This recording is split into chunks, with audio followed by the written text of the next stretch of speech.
Eh bien, me revoilà, me revoilou avec ceux qui ont choisi les petits cœurs en métal rouge. Alors, concentrez-vous bien sur ces petits cœurs et posez vos questions intérieurement et on va voir si vous recevez des réponses. Ça ne parlera pas à tout le monde, on ne le répétera jamais assez. Ouh, je suis douée aujourd'hui. C'est pas demain que je vais rentrer dans un club de poker. Bon, alors, on y va.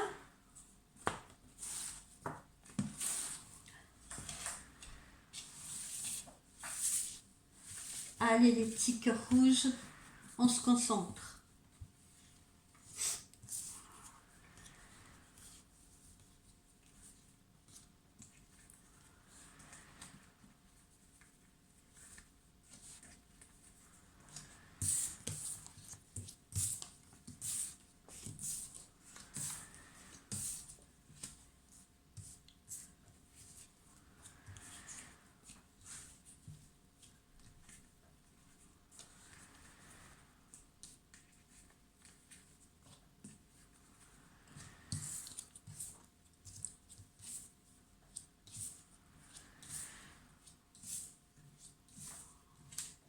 Alors, les petits cœurs rouges, qu'est-ce que j'ai à vous dire?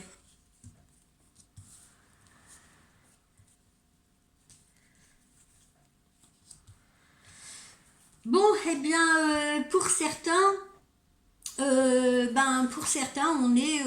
on est clairement les deux pieds dans une relation tierce. Hein, on est en train d'avoir une relation à l'extérieur du couple, surtout pour les messieurs, semble-t-il.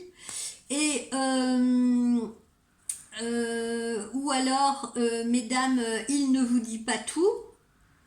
Je dis ou alors, hein, ça veut dire qu'il n'est pas forcément en train de vous tromper, mais peut-être qu'il vous fait quelques petites cachotteries, qu'il est peut-être déjà dans la séduction, etc. avec quelqu'un. Et ce que je ressens aussi, là, ce que je suis en train de sentir, c'est les gens qui sont connectés via les sites de rencontres, etc. D'accord?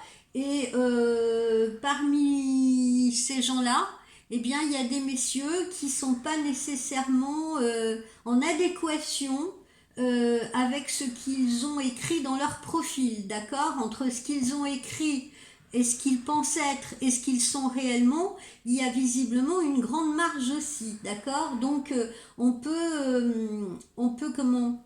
On sent quand même là, hein, on a la carte on a la carte du renard, on a la carte de la trahison, on a la carte de l'infidélité, voilà. Donc là, je m'adresse particulièrement aux relations tierces, d'accord? C'est-à-dire que vous avez une petite relation à côté et vous ne le dites évidemment pas à votre compagnon ou à votre compagne de route.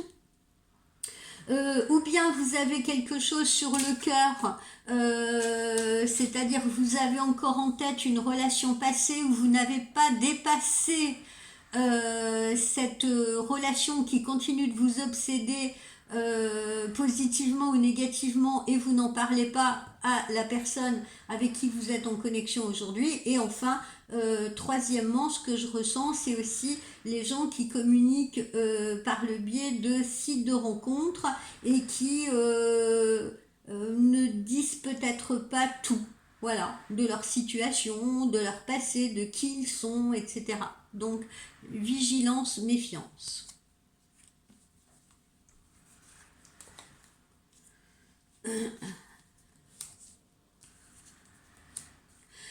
Pour certains, en cette période hivernale, ben, on est un peu dans la solitude, on se sent un peu dans la solitude, on se demande si on va rencontrer quelqu'un, on se demande si on va passer un hiver maussade, voilà, et si on va être aussi down que les feuilles des arbres qui sont en train ou qui seront en train de tomber à ce moment-là, d'accord? Et si on aura aussi froid cet hiver à force d'être seul. Mais bon, je vous rassure, on a quand même une étoile sur votre situation, ce qui sous-entend que, bon, si solitude il y a ou si célibat il y a, il ne devrait pas non plus durer une éternité, ou plus longtemps. Même ceux qui sont célibataires, j'en sais rien, depuis 2 ans, 3 ans et tout, ça devrait prendre fin prochainement. Alors, on se retrouve avec des nouvelles rencontres sur la période du printemps, qui est une période propice aux nouvelles rencontres, aux nouveaux projets, etc. D'accord? Aux nouveaux projets pour ceux qui sont déjà en couple, nouvelles rencontres pour ceux qui sont encore célibataires. Mais vous voyez, on vise plus la période quand même du printemps, hein, pour l'aboutissement de ces choses-là, d'accord. Moi, je vous avoue que, ami du cœur rouge, cette période d'automne-hiver, elle me paraît quand même assez lente, assez longue, où il se passe rien de franchement transcendant. Et peut-être même certains auront des déconvenus, mais comme je vous le disais tout à l'heure, ça ne dure pas, ne vous inquiétez pas, et on sent que le soleil réapparaît dans vos cœurs à la période du printemps, donc avec Mars ou à partir de Mars, c'est ce que je ressens.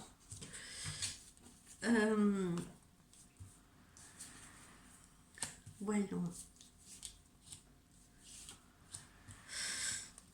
Alors pour d'autres, oui, c'est l'amour, voilà, l'amour est là, ok, tout c'est cool. Mais on est, je vous dis, dans des relations tierces, hein, bah, ça n'empêche pas, hein, on peut être amoureux amoureux de quelqu'un d'autre, que son compagnon ou sa compagne actuelle.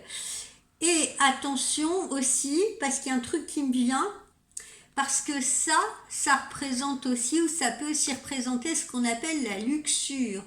Avant, on appelait ça la luxure. Maintenant, on appelle ça l'attraction sexuelle. D'accord?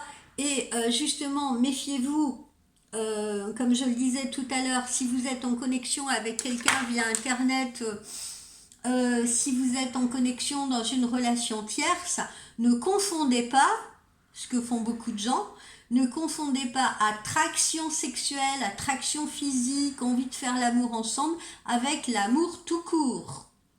Ok? Ça aussi, je ne le répéterai pas, je ne le répéterai jamais assez. C'est bien de faire l'amour quand on aime, mais il y a aussi des gens qui ont un acte sexuel sans forcément aimer ou tomber amoureux de la personne.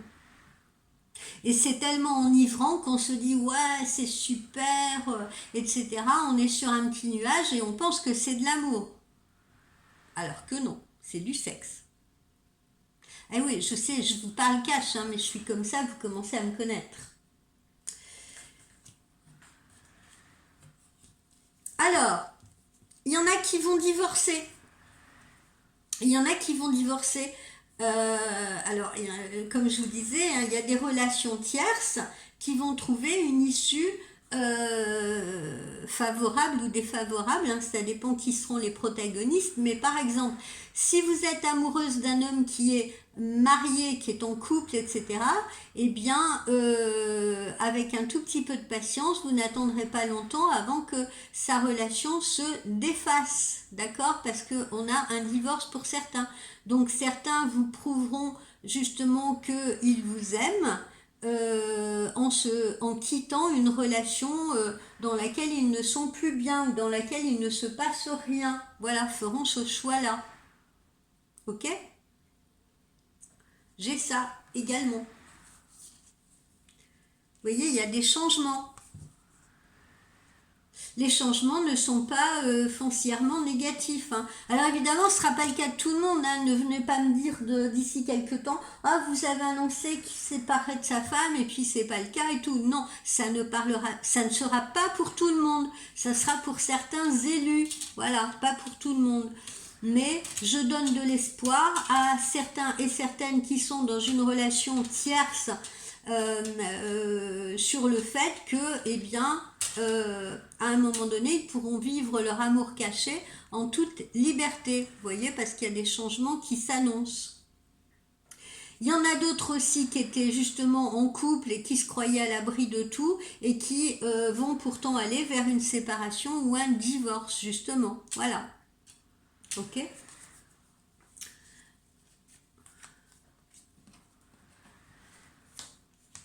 Après...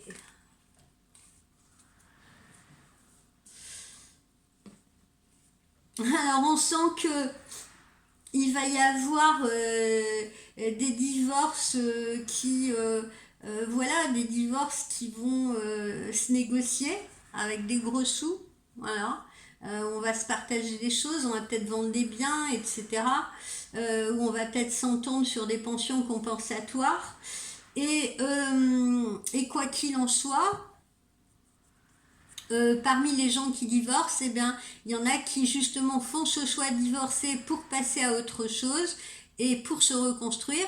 Et là, j'avoue que j'ai quelque chose de positif pour cela. D'accord? Donc, ne restez pas sur cet échec de divorce parce que quelque chose d'autre vous attend derrière, ou peut-être que vous êtes déjà en connexion avec justement la future personne, et ma foi, vous pourrez reconstruire. Ça a l'air d'être plus stable derrière. Vous voyez, on a l'air de retrouver un nouveau souffle. Est-ce que j'ai autre chose à vous dire?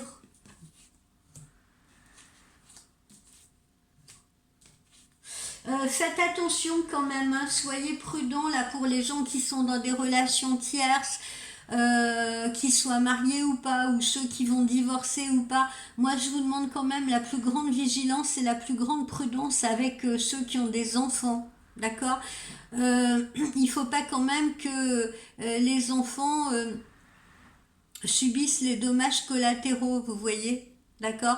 Donc faites les choses en adulte, faites les choses posément, faites-les en ayant bien conscience que ces enfants-là, qui peut-être parmi eux sont des adolescents, des préadolescents, des enfants en construction, eh bien, ils ont besoin que vous leur donniez quand même un modèle de stabilité. C'est-à-dire que même si vous divorcez, même si vous êtes dans une relation tierce, que vous décidez de quitter le foyer pour passer à autre chose, il est important que vos enfants gardent une bonne image de vous et surtout une cohésion, c'est-à-dire qu'ils comprennent vos gestes, qu'ils comprennent vos intentions, qu'ils comprennent le pourquoi de vos choix.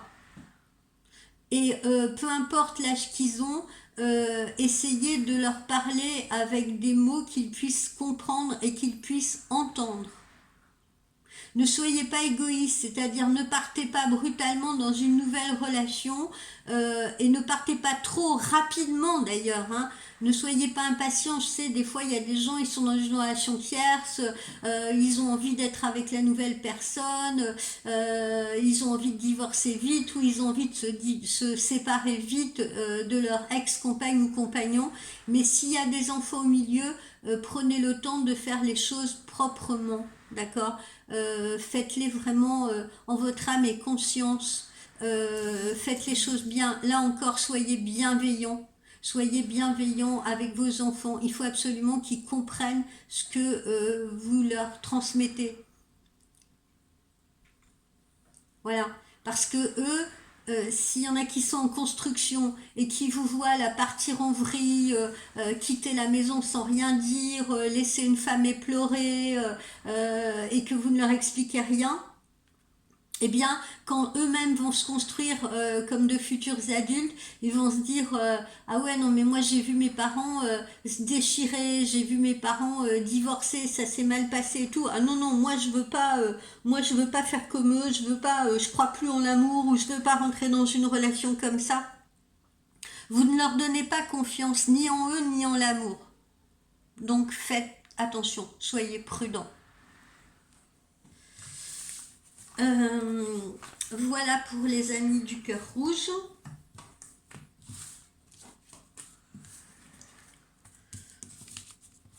Donc, pour ceux qui sont célibataires, une rencontre qui évolue plutôt sur la période du printemps, une rencontre que vous pouvez faire en hiver mais qui évolue plutôt positivement sur la période du printemps. Pour ceux qui sont dans les relations tierces et ceux qui veulent divorcer, eh bien, je viens de tout vous expliquer. Donc, écoutez attentivement cette vidéo. Alors, chakra du cœur.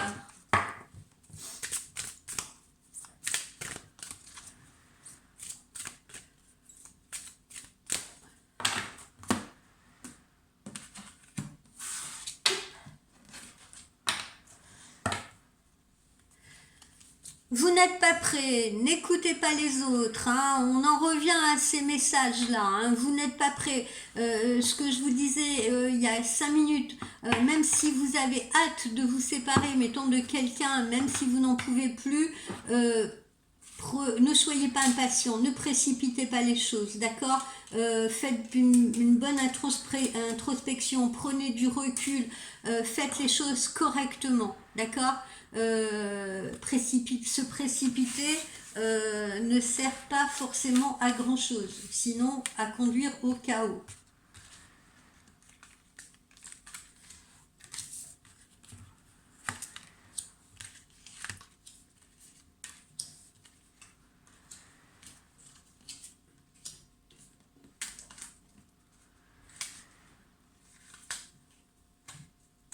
Puis j'entends là à l'instant, on ne se menace pas non plus. On ne se menace pas, on menace pas l'autre. Alors je suis pas en train de parler de cas extrêmes, hein, ouais je te tue si tu t'en vas, etc. Non, je suis pas en train de penser à ça. Je suis en train de penser à par exemple celles qui attendent celles qui attendent qu'un homme marié se sépare, par exemple. N'allez pas le menacer à lui dire ouais je téléphone à ta femme, je lui raconte tout, ou si t'es pas là dans 8 jours t'entends plus parler de moi, des trucs comme ça. Évitez tout ça, franchement, évitez ce vacarme dans la tête là, hein, évitez ça. Comportez-vous justement comme des adultes et pas comme des enfants. Vous allez dire, elle râle aujourd'hui. Ouais, mais vous savez, si vous saviez le nombre de trucs que je peux entendre à longueur de journée, croyez-moi, vous comprendriez les messages que j'essaye de vous adresser. Alors voilà, donc hein, pour certains et certaines d'entre vous, amis des cœurs rouges, mes petits cœurs rouges, je vais vous appeler comme ça, mes petits cœurs rouges, eh bien oui, pour la plupart d'entre vous, tout bouge maintenant, tout bouge là à partir de l'automne, d'accord? Donc il y en a qui vont se libérer, il y en a qui vont décider de se libérer, il y en a qui vont décider de se lancer dans l'aventure de je recherche mon âme sœur, je recherche mon amoureux, mon amoureuse, voilà. Voilà, tout bouge maintenant de toute façon, hein. Cette période automnale, je le vois dans mes consultations privées, à plein de niveaux professionnels, personnels, ça bouge beaucoup. C'est un automne remuant. Pour d'autres, il y a des blocages de mémoire karmique aussi.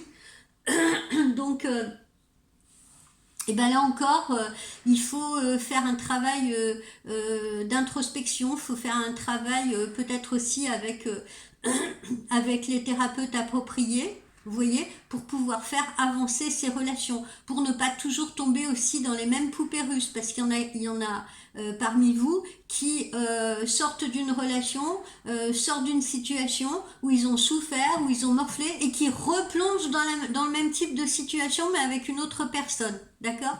Donc, veillez bien à vous faire aider si nécessaire, ou à réfléchir vous-même, faites des introspections pour vous libérer de ces blocages.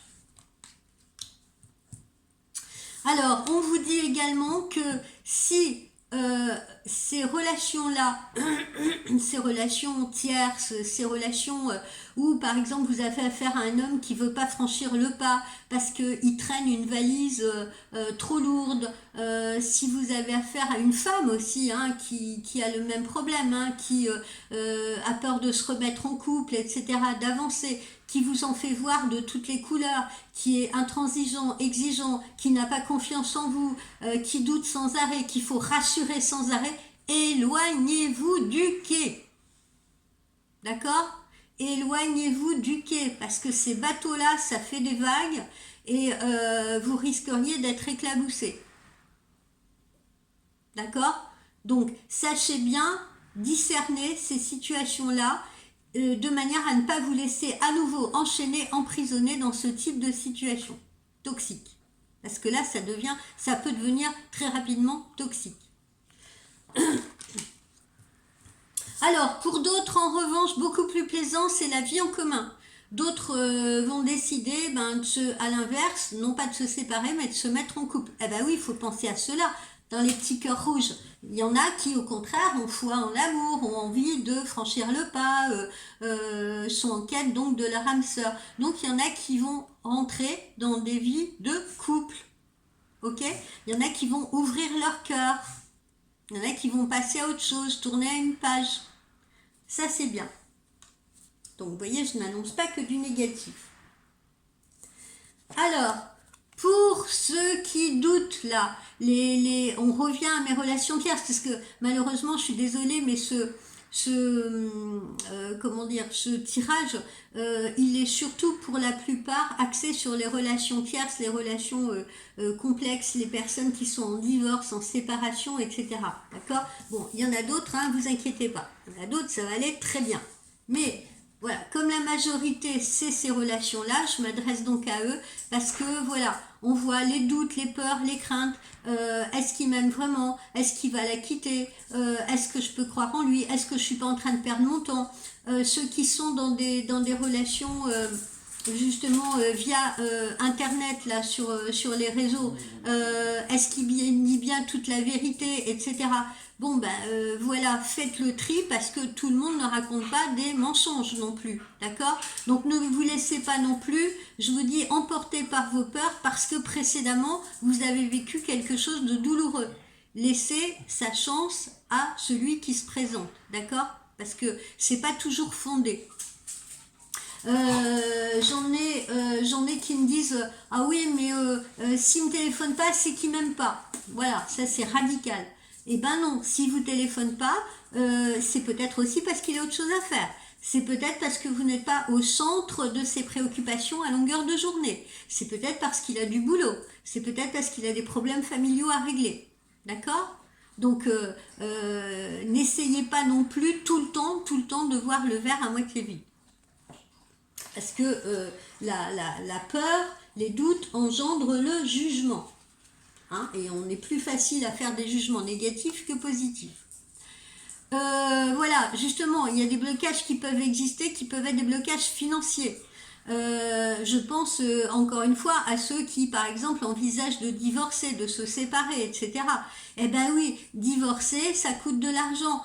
Prendre un nouvel habitat, parce qu'on va pas rester tous les deux sous le même toit, encore que j'ai dans mes clients des gens qui sont séparés, mais qui choisissent de rester sous le même toit en attendant de se refaire financièrement, d'accord? Donc oui, parfois, on ne se sépare pas parce que il y a des problèmes financiers derrière. Hein, on n'a pas les moyens encore de divorcer, on n'a pas les moyens de prendre un nouvel appartement, on n'a pas les moyens de vendre sa maison pour en racheter une autre. Tenez compte vraiment de tous ces paramètres, surtout quand vous êtes en attente de quelqu'un qui n'est pas libre. Et puis, pour d'autres, il y a des changements positifs donc dans une relation également existante. Ça, je parle à mes petits amoureux là, d'accord? À ceux pour qui tout va bien. Ceux qui ne connaissent pas encore les affres négatifs de l'amour. Bon, évidemment, il n'y a pas que des affres négatifs, hein. Il y en a qui vivent toute une vie très joyeux, très heureux, du jour de leur rencontre jusqu'à la fin de leur vie. Je sais, ils sont de plus en plus rares, mais ils existent. Donc, mes petits nouveaux amoureux, là, vous, il y a les changements positifs. Hein. Vous franchissez le pas, vous vous mettez